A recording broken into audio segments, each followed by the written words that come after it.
Well, 12 months ago, I got rid of my Felder CF541 and spent roughly $45,000 on this Felder CF741. So what do you get for that money? And was it worth the upgrade? Stick around, because in this review, I'm going to answer those questions.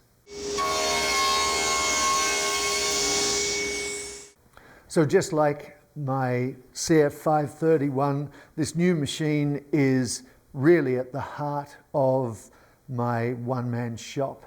And being a one-man shop means that some of the limitations, I guess, of a combination machine aren't really so relevant. I don't need to be cutting something up on the saw while someone else is running stuff through the planer thicknesser, or someone else is doing some shaping work on the shaper.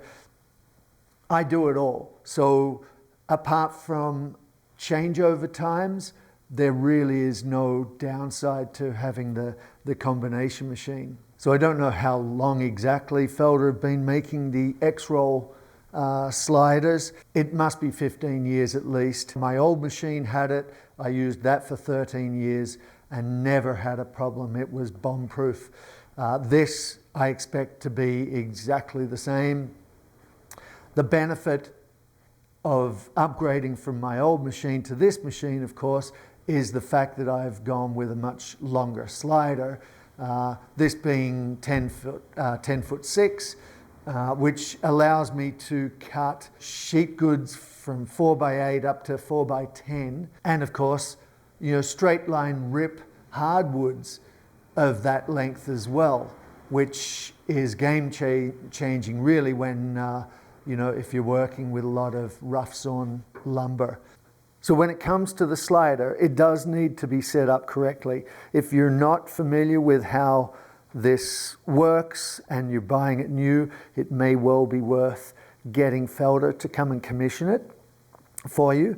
I was quite familiar, having had the old machine prior, and figured I'd probably have enough experience to be able to install the slider and adjust it. So it can be a little tricky, but you have to be systematic. I only use a straight edge and feeler gauges. Now it did take me, I think, 3 goes. The first time it was sort of a rough go, and I worked on fairly rough tolerances where it was quite high above the cast iron top. And then maybe a month later, I went back and adjusted it further and got it closer. And the last time I did it, I just tweaked it a little bit more, and it's now like you can feel the difference, but it's only very, very slight. So there are 2, 4, 6, 8 bolts on this that adjust it, and they all interact together essentially. So you have to do it in the right order, or you'll be chasing your tail around. So there are a couple of great videos online. A Felder one that's uses a straight edge, how I do it, and one by David Best. He actually uses a number of dial indicators. So there's 2 options there to look at if you need to adjust your slider. So for the Outrigger on the CF741, I went with the slightly bigger one, the 1500 Outrigger, which has the longer fence, 2 flip stops. I actually brought the second flip stop over from my old machine, which I had a DRO, or digital readout, set up on it, so that makes it really nice. And having the third stop actually is quite nice. I can have 2 stops set, and the third one with the digital readout sort of floats, I guess, because I can always go back to a certain measurement very, very accurately. Being bigger and heavier than the Outrigger on my old machine, which I did actually just literally manhandled off. This one, however, is that heavy that there's no way I'd be trying to do it on and off without the accessory that is this rolling cart. And taking it off and putting it back on with that thing takes 30 seconds. It's super quick and deadly accurate. Every time this outrigger goes back on, I can say unequivocally that it goes on in exactly the same position every time. So, you know, which is great because, you know, in such a small workshop, I need to be able to take this off and, you know, move things through quite often. So that ability is awesome. I did go with the index pins for the miter on this. I don't do a lot of miter cuts on this machine. Most of the time I'll do them on the miter saw. But when I do, maybe it's for stair stringers or whatever the case may be, they're quite often not, you know, angles of 5-degree increments from 0. So, you know, I'm often setting the fence up on the angle and checking it with a digital bevel gauge to get exactly what I need and locking it down. So one thing I have added is a little piece of angle with a hole in it, which just allows me to lock the pin into that hole and ensure that it is at 90 degrees, because I have, you know, made the mistake of not, you know, holding the fence back to the stop here and tightening the fence down and end up with cuts that aren't 90 degrees. So that's made this foolproof. So overall, the slider, the outrigger, I have absolutely zero complaints. They just work. They work perfectly every time. So if there was one thing about the saw that I wish I could have, and you can't, it would be an overhead blade guard. The blade guard on the machine is a great safety device. It works very, very well to extract a bunch of the dust away. It's just not as user-friendly as an overhead blade guard. So taking a look now at the fence, and like the crosscut fence, I've added a digital readout to this one, which has been great because it allows me to adjust the rip fence from this side of the slider and get it dead accurate from here. Before I had that, it was always a case, especially where it was further around, I'd have to come here to line up this face of the fence with the ruler on here. So being able to do that is fantastic. The fence, like most sliding table saws, does go backwards, slide backwards. However, in this case, because there is a wheel at the back or halfway down here that helps the fence run across the joint, if you will, between the tables, it will only pull back this far. And so in that situation where you want to use this fence as a bump stop, you'd change it out for this shorter fence. Both of these, I might point out, can be put down on the flat, like so,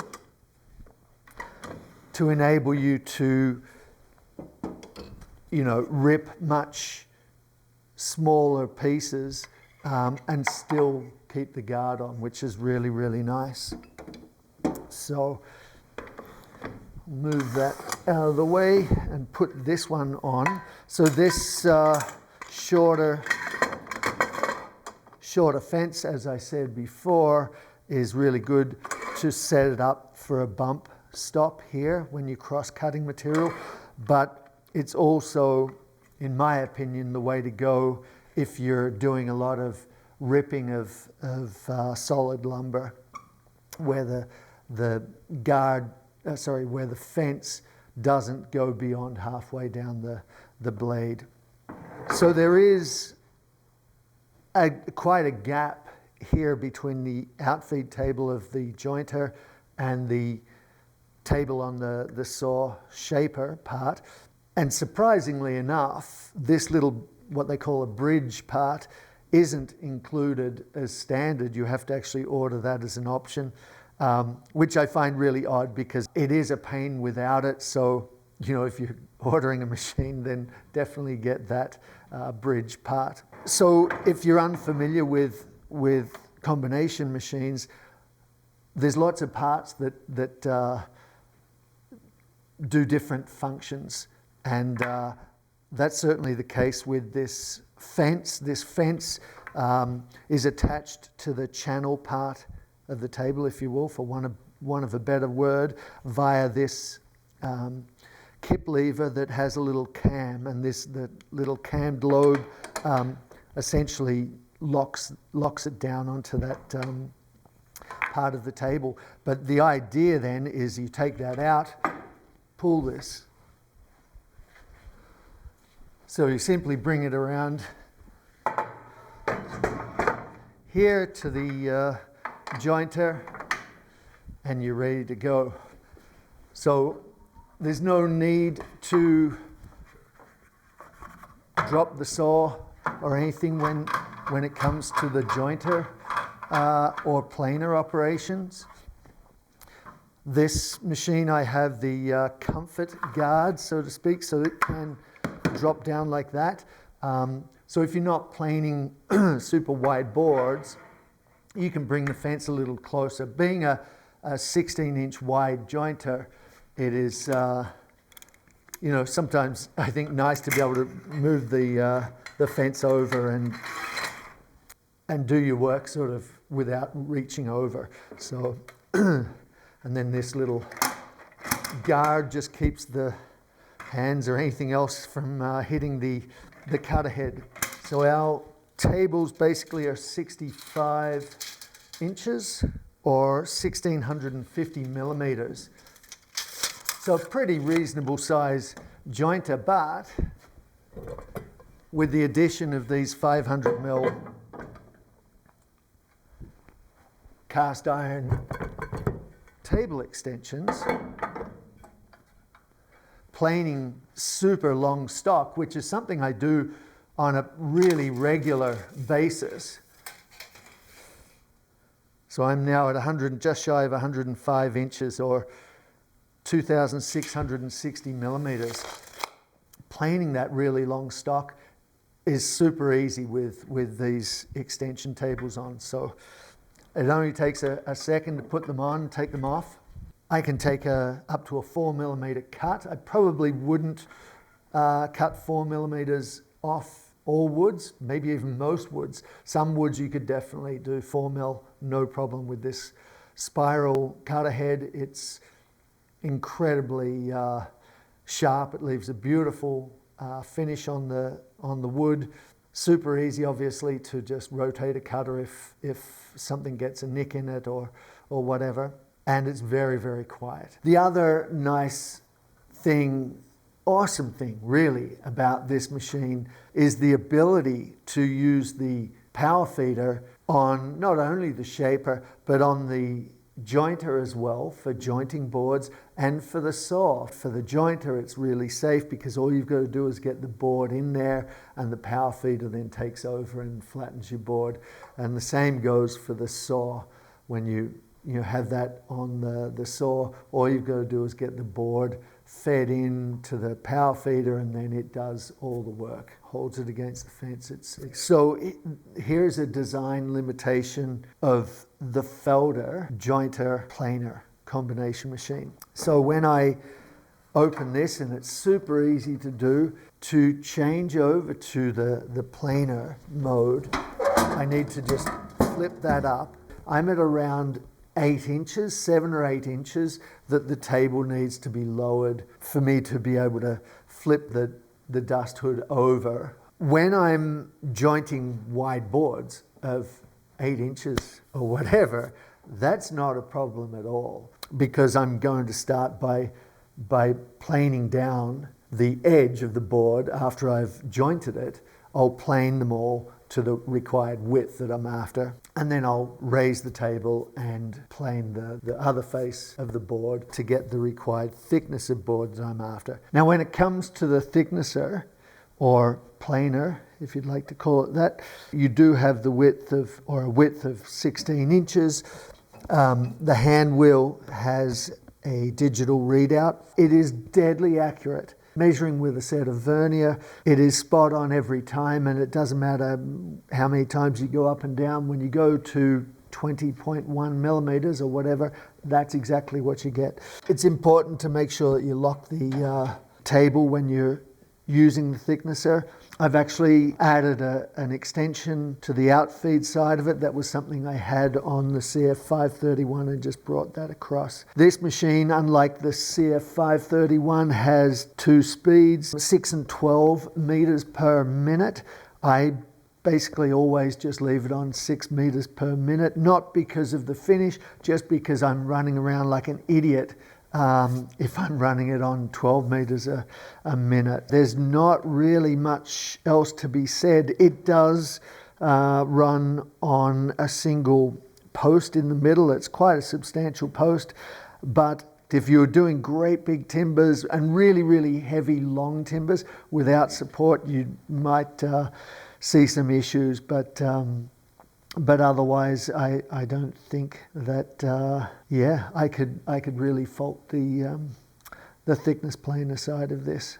So when it comes to the shaper, obviously you then need to, lower the saw blade, get that out of the way, because that will be in your way. It's not like the jointer planer where the saw can stay where it is. With the shaper, you have to put the blade down, get rid of the guard. This is really quite a fully featured shaper with a slider, obviously. Now, I ordered this machine with the power rise and fall on the spindle.